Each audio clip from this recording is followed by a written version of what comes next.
Sejam todos bem-vindos ao PELDcast, o podcast do Programa Ecológico de Longa Duração, um programa de pesquisa financiado pelo CNPq e a Confap. Eu sou Alessandra Brandão, coordenadora do PELDcom, que é o projeto de comunicação da ciência do programa PELD. O tema dessas edições de hoje, que começam hoje, é a mudança climática, que tem neste dia 16 de março, um dia voltado para o combate às mudanças do clima. Nós temos como convidados nesse episódio a professora Joyce Ferreira, que é coordenadora do PELD RAIS, Rede Amazônia Sustentável, e também o professor Yuri Costa, do PELD BTS. Ele é oceanógrafo e ecólogo formado por uma professora da Universidade Federal do Recôncavo da Bahia, da disciplina de Oceanografia e Gestão Ambiental. A Joyce é coordenadora do PELD RAIS e é pesquisadora da Embrapa Amazônia Oriental, e professora de pós-graduação da Federal do Pará, em Belém. Essa pesquisas socioecológicas para compreender os impactos das ações das pessoas sobre a biodiversidade. Então, nós vamos começar esse bate-papo, começando com a seguinte pergunta. Seja bem-vindo, Joyce, seja bem-vindo, Yuri. Muito obrigado. Prazer estar aqui, obrigada. Vocês integram um programa de pesquisa de longo prazo, né? Então, qual a importância disso para entender as questões climáticas?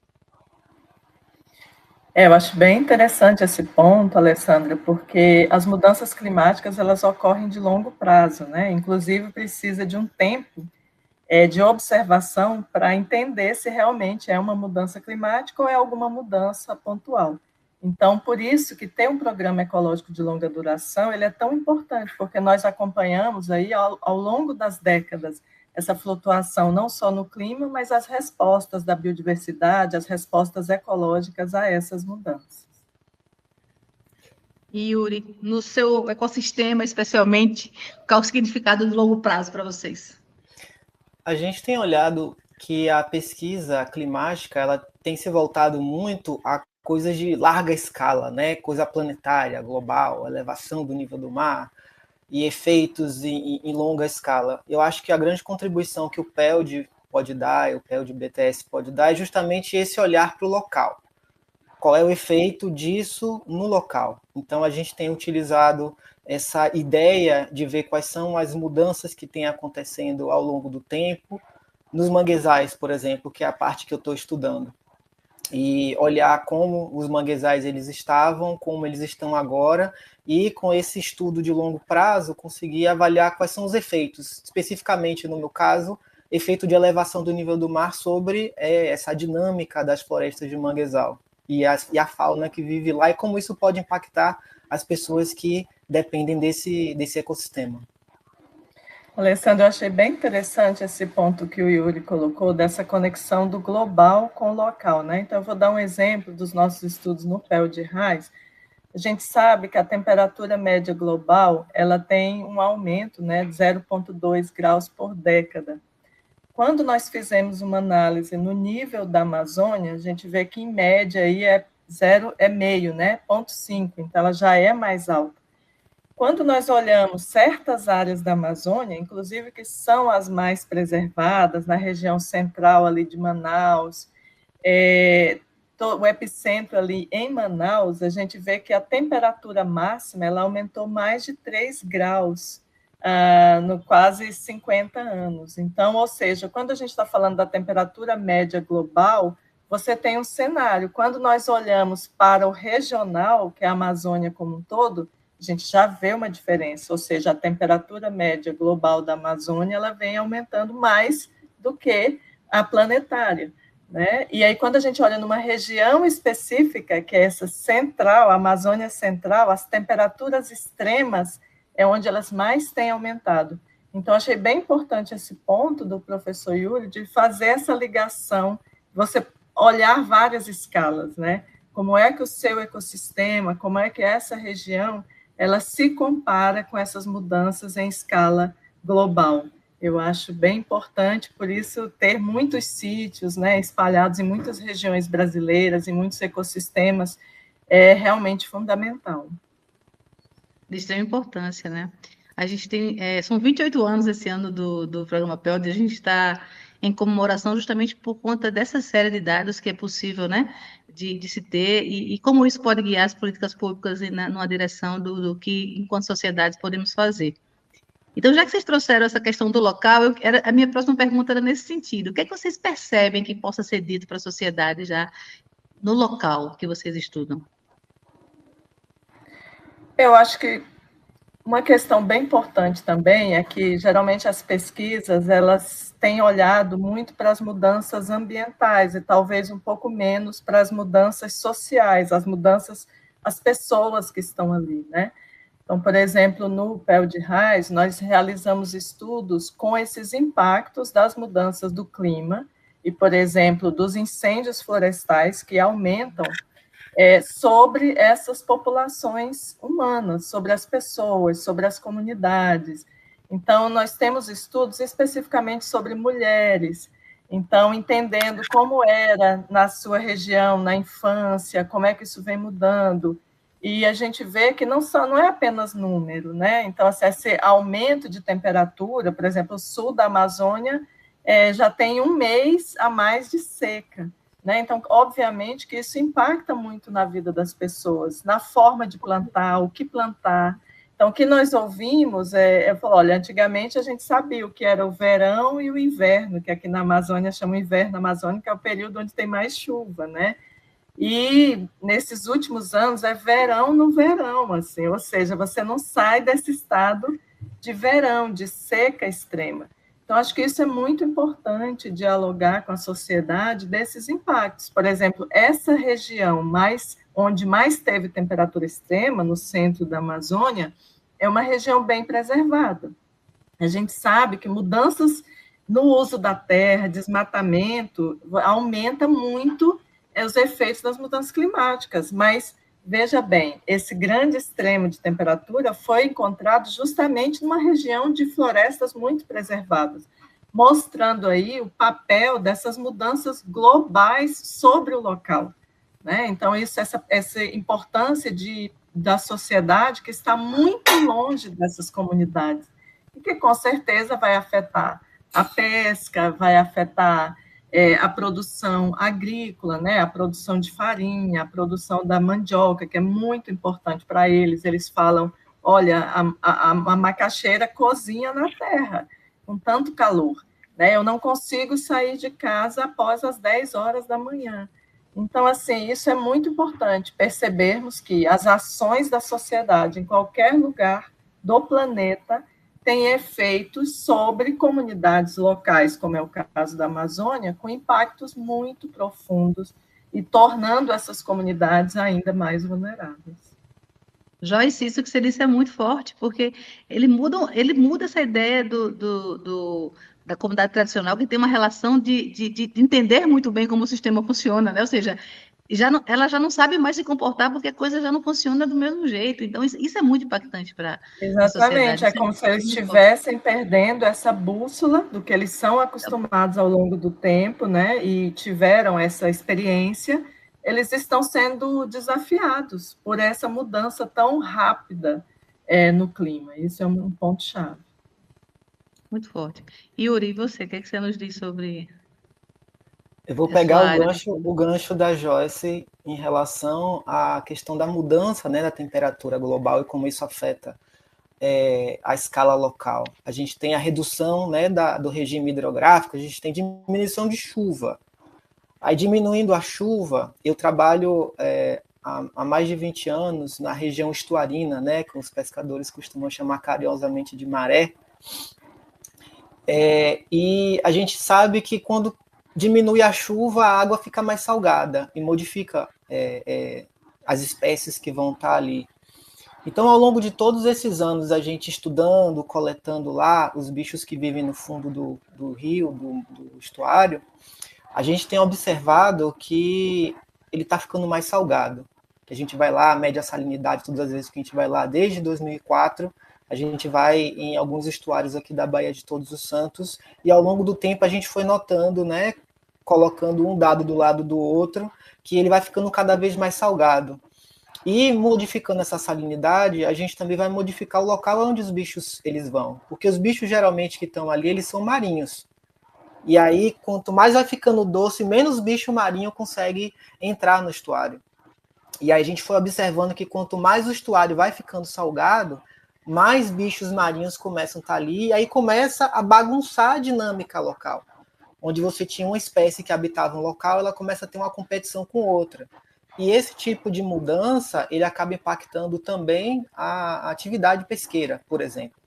Então, fazendo um exemplo concreto, a gente tem uma espécie marinha de alga que ela dá geralmente em Recife de coral, que é a caulerpa. E aí, quando você aumenta a salinidade do estuário, essa espécie que nunca conseguiria habitar aquele ambiente, por causa da baixa salinidade, ela começa a explodir, porque é um ambiente que ele é muito rico, né, de nutrientes, funciona como um super adubo para ela. E aí ela explode. Aí os pescadores que têm o hábito de lançar sua rede de ressa para pegar camarão, essa rede vai ficar toda tomada dessa caulerpa. Eles puxam como se fosse um charuto. Imagina puxar um edredom encharcado de água para dentro de uma canoa de madeira, que é super instável. Então, esse tipo de mudança no ambiente, ele tem um impacto direto na vida das pessoas, dos pescadores. Então, se você muda o regime de chuva, você muda a salinidade do ambiente, que vai mudar a distribuição das espécies, que vai impactar diretamente a atividade de pesca. E aí, colocando isso dentro da realidade do ser humano, o pescador vai ter que pescar em outro lugar. Mas se a gente começar a mapear as áreas de pesca, que nem a gente já fez também, a gente vê que cada palmo do estuário ele é pescado por alguém. Então você começa a gerar conflitos entre pescadores, conflitos entre comunidades, e isso não é uma coisa que é fácil para poder fazer o gerenciamento. E aí um último ponto, que além dessas mudanças que são de ordem global, que afetam os locais, existem intervenções que a gente faz também, como, por exemplo, construção de barragem, que é o caso aqui do estuário do Paraguaçu, que tem a maior barragem, que ela é uma barragem hidrelétrica que abastece a cidade de Salvador e região metropolitana. Ela não faz a liberação de água que deveria ser apropriada para um estuário há muito tempo. Então, ela praticamente não libera água. Então, a gente cria um cenário que ele é chamado de marinização do estuário. Você transforma um estuário em um braço de mar, ele fica muito salgado, permitindo que várias espécies que não são dali comecem a invadir o estuário, modificando, né, bagunçando e criando aquele cenário. Então, só para ilustrar que existem intervenções que nós, seres humanos, fazemos que fazem simulações de evento de elevação do nível do mar, de mudança climática. Isso numa escala de tempo muito pequena. É interessante, né, que a gente está num programa ecológico de longa duração e eu fico vendo as conexões com os ambientes terrestres, né? No nosso caso, que estudamos as florestas, tem toda a parte dos igarapés também, que são os cursos d'água, mas com bastante estudo nas áreas terrestres. E a gente vê essa mudança das secas e dos incêndios florestais, que eles têm um efeito muito grande sobre as comunidades de planta, né? E não é um efeito só imediato, né? No imediato você vai ter aquela queima daquele combustível, que é a massa ali da vegetação. Você tem emissões de mais carbono para a atmosfera, então agravando as mudanças do clima, mas esse efeito ele é de longo prazo, porque muitas plantas não morrem, aquelas árvores gigantes ali, elas não morrem no momento do incêndio, mas elas vão morrer depois. E aí, geralmente, as que mais morrem, elas têm uma densidade da madeira, uma madeira leve, né? Então, vai mudando ali a composição dessa comunidade florestal, né? Então, são muitas mudanças. Nós temos estudos também sobre as interações entre as plantas e os animais, aqueles que fazem a predação, que mastigam a folha, que comem a folha. Então, a gente vê uma mudança em todos esses níveis, né? Então, assim, um estudo de uma doutoranda do PEL, de Reis, ele fez uma avaliação das redes de conexão, de interação entre animais e plantas. E aí, nas áreas onde sofreram seca e principalmente queimada, o número dessas interações ele reduziu. Quer dizer, a gente tem um efeito cascata, né? Você tem grandes secas levando a grandes incêndios. Essa combinação de seca e incêndio vai alterando não apenas as espécies que vão ocorrendo ali, que é similar, né, ao que acontece nesse processo que o professor Yuri relatou, e a gente tem mudanças nas interações entre os animais e as plantas. Por exemplo, uma redução das espécies que são dispersas pelos animais, pelos pássaros frugívoros, né? Então, assim, tem uma mudança nessa composição, nesses efeitos e nas funções dos ecossistemas, né? Se você tem mais ou menos de um determinado pássaro que transporta tal semente, então você vai mudar essa composição ou diretamente, porque a planta pode morrer mais, ou pode alterar indiretamente, porque o pássaro que leva aquela semente não vai estar mais lá. Então, é um equilíbrio muito fino, né? Tem uma delicadeza e essa teia de vida que tem nos sistemas e vai sendo alterado, vai sendo rompido e com um efeito forte na vida das pessoas. E aos poucos também a gente vai notando os sinais, né? No noticiário, recentemente, 2 anos atrás, teve a notícia, né, de que a gente registrou uma nova modalidade de clima que não existia para cá, para o Brasil, né? Que a gente parava no semiárido. E agora aqui na Bahia a gente tem o clima árido registrado. E a gente vai aumentando esses eventos extremos de seca, e aí vai partindo para a savanização desses ecossistemas que a gente não teve o cuidado de manter. Então, a gente está pronto para presenciar, né, essas grandes alterações. Infelizmente, a gente está registrando essa grande mudança, a gente vai ter uma história para contar depois no futuro. Professores, me digam uma coisa, em relação à percepção da sociedade, o pescador, ele percebe, ele consegue compreender essas mudanças que estão acontecendo.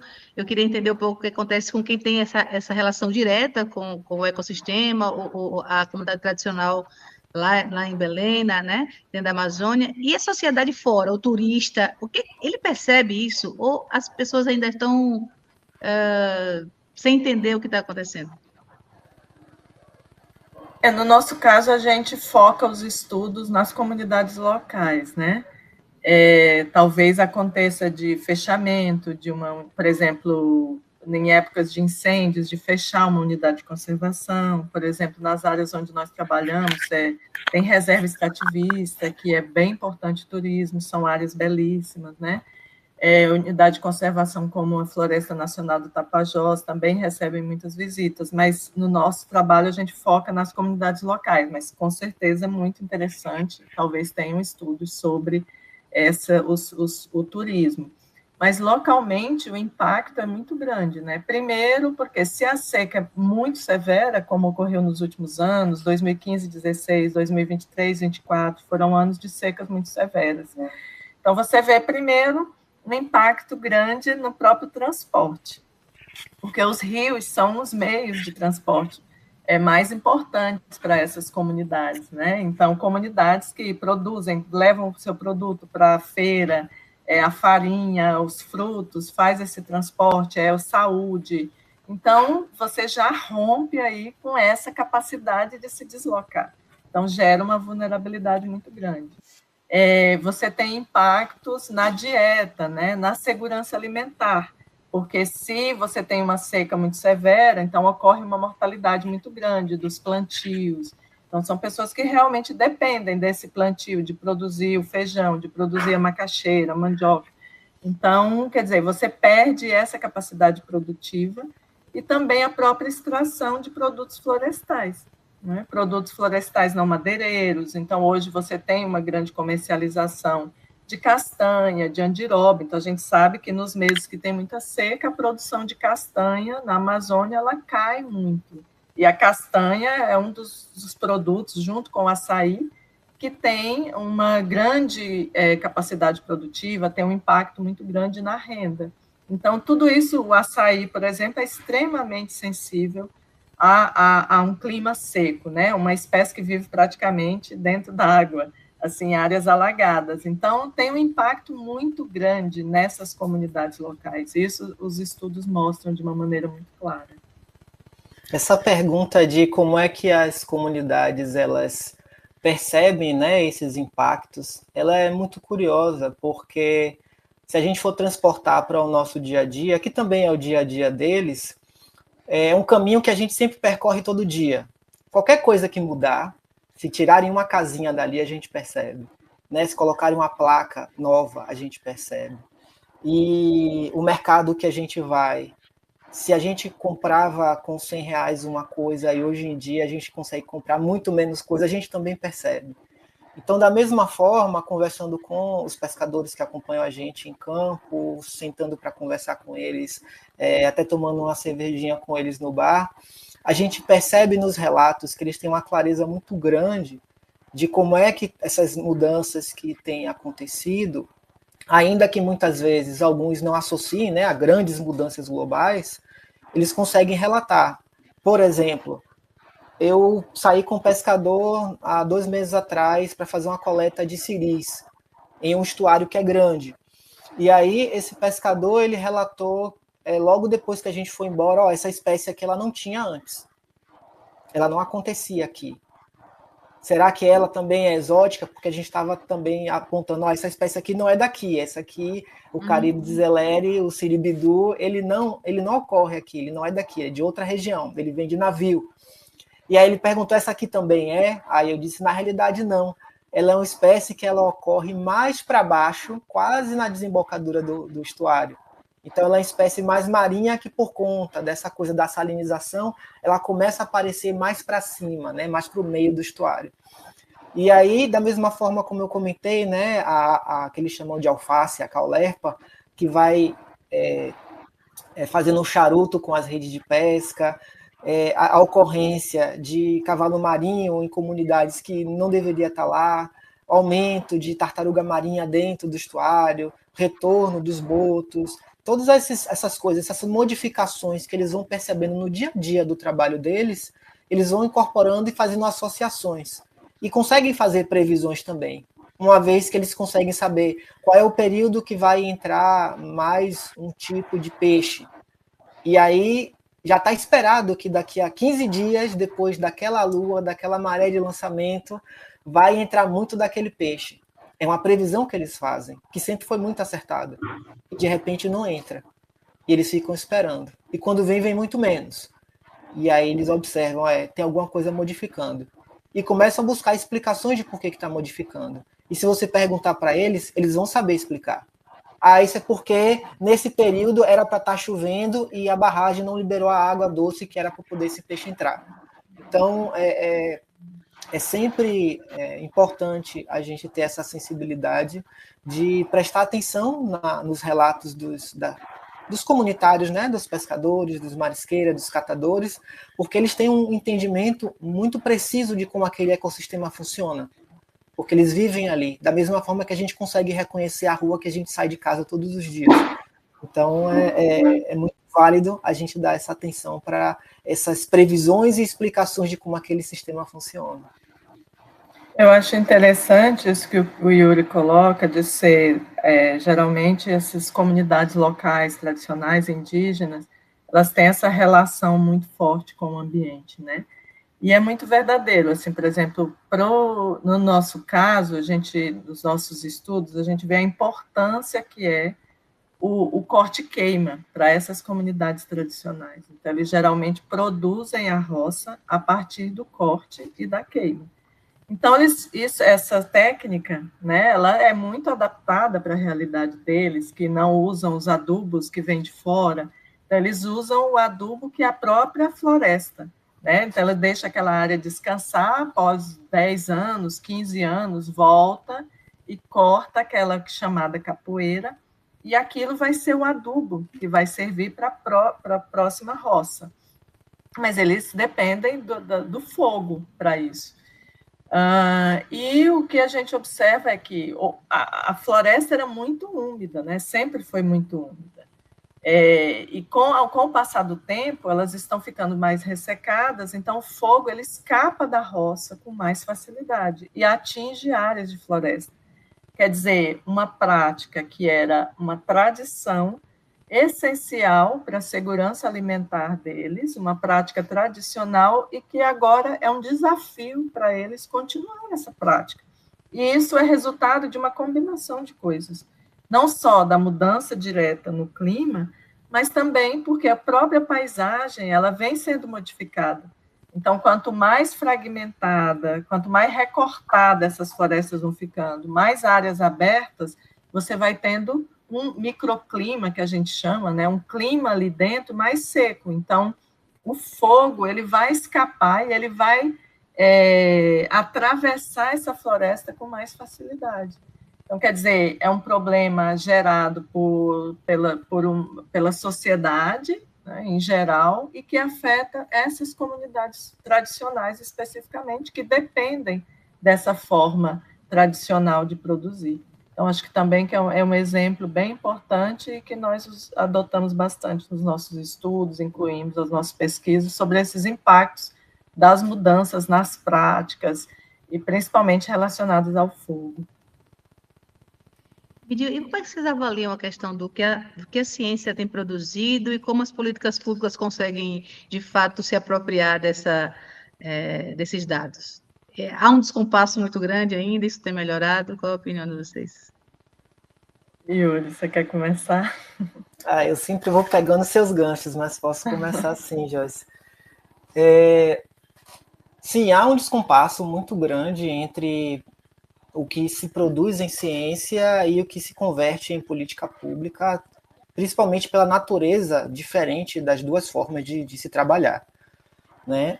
E existe uma falha de nós cientistas, eu não vou lembrar agora quem foi o autor que fez esse comentário, mas não é uma fala minha, de que se a gente quer que nossos resultados eles se convertam em política pública, a gente tem que colocar, trocando em miúdos o que foi dito, a pastinha debaixo do braço e fazer a coisa acontecer.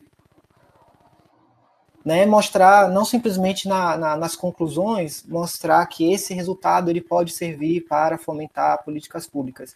A gente tem que interagir mais com os órgãos ambientais para ver as necessidades e tentar responder as perguntas que são úteis para a gestão.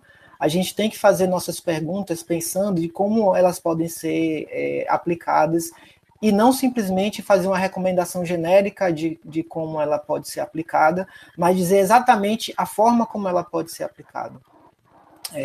Isso é a compreensão do papel social, né, da ciência é muito mais amplo, né? Exato. E isso é uma coisa que é difícil, não é uma coisa que é fácil.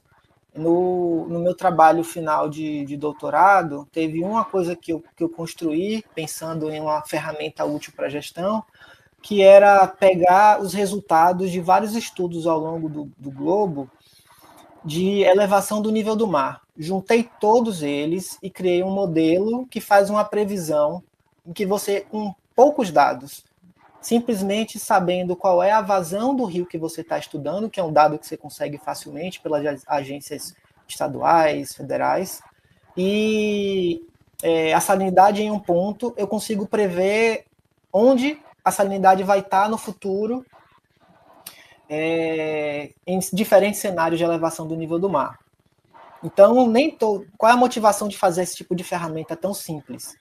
Nem todo órgão ambiental vai ter à disposição recurso financeiro para poder executar o estudo e um cientista para fazer o modelo hidrodinâmico da região para poder ver, bom, daqui a 10 anos, como é que esse estuário aqui vai estar?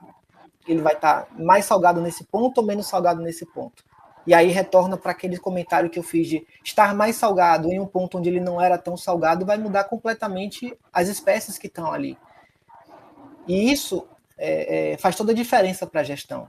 Então, se eu mudar a salinidade de 10 para 25, para 28, para 30 nesse ponto, o que é que vai acontecer? Então, vou ter espécies que são da salinidade 30 que vão aparecer naquele local. E será que isso vai ser bom para as outras espécies que estão ali? Vai ter competição, uma vai predar outra, o pescador não está habituado a capturar aquela espécie, ela vai explodir, enfim, quais são os diferentes impactos que esse tipo de modificação pode ter? Então, respondendo objetivamente essa questão, é importante que nós, cientistas, atentemos para essa interação com os órgãos ambientais, que eu acho que é a linha de frente de quem está trabalhando, de quem tem a experiência, e que a gente aprenda, acrescente na nossa linguagem, não mais uma recomendação genérica de que aquilo pode ser usado, mas dizer exatamente como ela pode ser usada. E nas revistas científicas relacionadas ao tema, que A gestão costeira e oceânica, por exemplo, a Ocean and Coastal Management, ela faz uma recomendação direta. Deixa explícito como isso pode ser útil para a gestão. E a gente pensar como explicitar isso e entregar na mão do pessoal e falar, eu tenho esse produto aqui para vender. Eu concordo totalmente com o Yuri do papel da equipe de pesquisa, né, em criar esse vínculo. Eu acho que de quando a gente começou até agora, eu vejo um avanço muito grande, sabe? Estou falando, assim, dessa realidade aqui da Amazônia, da interação com os órgãos do Estado e com órgãos em nível nacional, como o Ministério do Meio Ambiente. Então, no PELD, a gente trabalha também muito com a área de restauração. E a gente tem, assim, ao longo do tempo, tido oportunidades fantásticas, assim, por exemplo, contribuímos com instruções normativas para definir a partir de quando uma floresta em recuperação, ela não poderia mais ser cortada, ser considerada uma área de produção, porque ela está entregando muito benefício ambiental. Conseguimos contribuir também com o Plano Estadual Amazônia Agora, a partir dos nossos sítios PELD de longa duração, fizemos avaliações de quanto seria a estimativa de acumulação de carbono e, com isso, extrapolar para o nível estadual, né, para as estimativas que o Estado fez, visando tornar o Estado carbono neutro. E agora a gente está trabalhando com o plano de recuperação da vegetação nativa, que é um plano que vem sendo elaborado aí há vários anos, né, foi publicado já, e nós estamos desde o início na elaboração desse plano, e agora a gente está na implementação. Por exemplo, realizando o planejamento espacial da restauração. Então, quais são as áreas onde a restauração, nesse momento, vai produzir maiores benefícios de carbono, de biodiversidade e considerando também variáveis socioeconômicas. Então, eu acho assim que tem um desafio, realmente, a linguagem da pesquisa, o tempo da pesquisa, ele é diferente do tempo e da linguagem das políticas. Mas eu acho que é nosso papel, claro que tem um papel do outro lado, né, dos tomadores de decisão, mas eu tenho visto um amadurecimento muito grande nesse sentido, sabe? Tanto de, por exemplo, o Planaveg, o Conaveg, sempre com muitas câmeras técnicas, grupos de trabalho, então, com muitas organizações, muitas instituições sendo construídas a muitas mãos. Eu observo tanto no nível nacional quanto no estadual aqui. Claro que isso é favorecido por uma série de contextos da atualidade, né? Por exemplo, tem o RED, que é a redução de emissões por desmatamento e degradação. Então, o financiador vai exigir que tenha um plano mais participativo, o que o Estado está fazendo, quais são as bases que eles estão usando. Mas eu acho que isso está sendo incorporado. Então, claro que sempre é passível de melhorias, mas eu acho que estamos avançando muito nesse sentido, assim, de muito mais participação e demanda aos grupos de pesquisa, às instituições, aos programas de longa duração, para contribuir com decisões bem importantes e normativas. Eu acho que a gente está indo por um caminho assim bem promissor mesmo, já melhorou muito. Com certeza, tem um ponto aí que eu acho que é fundamental, que no comentário que eu iniciei eu estou falando basicamente sobre a regra, né? Na maioria dos casos, a maioria dos pesquisadores nunca receberam esse treinamento, vai muito do perfil dos pesquisadores que tem essa inclinação. Aqui na Universidade Federal da Bahia, onde eu estou falando agora, ela tem pesquisadores que fazem isso, são minoria. Na UFRB eu enxergo um pouco mais, né, na Universidade Federal do Recôncavo da Bahia, mais pesquisadores inclinados a trabalho com a comunidade, com órgãos ambientais. E nós do PELD, por exemplo, juntamos um grupo de pesquisadores, o PELD-BTS, que tem essa inclinação de interagir com órgãos ambientais. Então, da nossa parte, por exemplo, a gente aproveitou um diálogo que a gente tem já há mais de 20 anos também com a Resex Marinha Baía do Iguape para amarrar algumas relações. Recentemente, a gente teve uma bolsa de PIBIC e ICMBio. Durante 3 anos, a gente estudou lá a pesca do siri, e a gente está finalizando agora com estudantes de graduação em oceanografia, concluindo esse trabalho. Uma interação boa que a gente tem com um projeto de restauração de recifes de coral, que é o Carbono 14, projeto do Zé Pescador, que ele promove justamente a restauração projetos de restauração de recifes de coral aqui no fundo da Baía de Todos os Santos. A gente tem uma interação também muito boa com o projeto Vovó do Mangue, que é um projeto de restauração de manguezais. Inclusive, eu escrevi um projeto de iniciação científica para justamente a gente dar esse apoio acadêmico em um ponto que a gente pode enxergar que eles possam se interessar em buscar novas técnicas de restauração e fazer avaliações dos métodos de restauração que eles têm aplicado, porque muitas vezes dentro desse processo, tanto o órgão ambiental quanto o terceiro setor, as ONGs, eles têm gente e tempo para executar o trabalho. E muitas vezes falta gente e tempo para avaliar o trabalho, que é um processo que ele é necessário para fazer aprimoramentos. Então, a gente vai fazendo as coisas pensando dentro dessa lógica, a gente vai fazendo as coisas e vendo elas funcionando. Então, enquanto a gente vai fazendo e vai vendo elas funcionando, está tudo indo muito bem. Mas se a gente tiver um processo de avaliação do processo, a gente pode aprimorar os casos em que não vai tão bem. A gente pode buscar alternativas, porque o mundo inteiro faz restauração. Na Índia, o pessoal está sofrendo muito com a elevação do nível do mar, porque lá a elevação do nível do mar é muito maior do que aqui, que é o que a Joyce estava falando mais cedo. Tem lugares que fica mais quente do que outros. Para o mar é a mesma coisa. A elevação do nível do mar ela não é uniforme no planeta e não é uniforme no Brasil. Então vai ter lugares que vai sofrer muito mais do que outros e vai sofrer primeiro. Infelizmente, é justamente onde o pessoal é mais pobre. E eles têm buscado e avançado muito nessa questão da restauração de manguezais. Então, buscar essas experiências de outros países que tiveram sucesso em condições muito piores que as nossas pode ajudar nesse processo que está começando aqui e que a gente pode dar as mãos com a ONG, os órgãos ambientais e fazer a coisa acontecer. Então, aos pouquinhos, a academia ela vai caminhando junto, tanto com, no caso do exemplo que eu dei, com a Resex Marinha Baía do Iguape, com a SEMA, que é uma grande parceira nossa, quando aparece espécies invasoras e outros projetos que a universidade ela consegue colaborar, ela está ali sempre junto. Mas ainda eu friso que pouca gente dentro da academia assumindo esse papel. Eu acho que poderia ter mais. Professores, extrapolamos nosso prazo. O bate-papo está maravilhoso. Queria continuar muito mais. E o podcast continua nessa série que nós temos aí durante todo o mês. Não nós queremos conversar com vocês, porque tem muita coisa rica para ser dita e importante.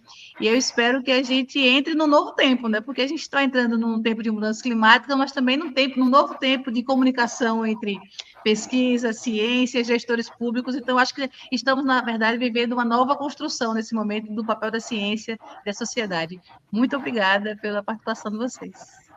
Eu que agradeço a oportunidade. Obrigada. Eu também agradeço Yuri, bastante. até a próxima. Foi maravilhoso. Até a próxima, gente. Um abraço.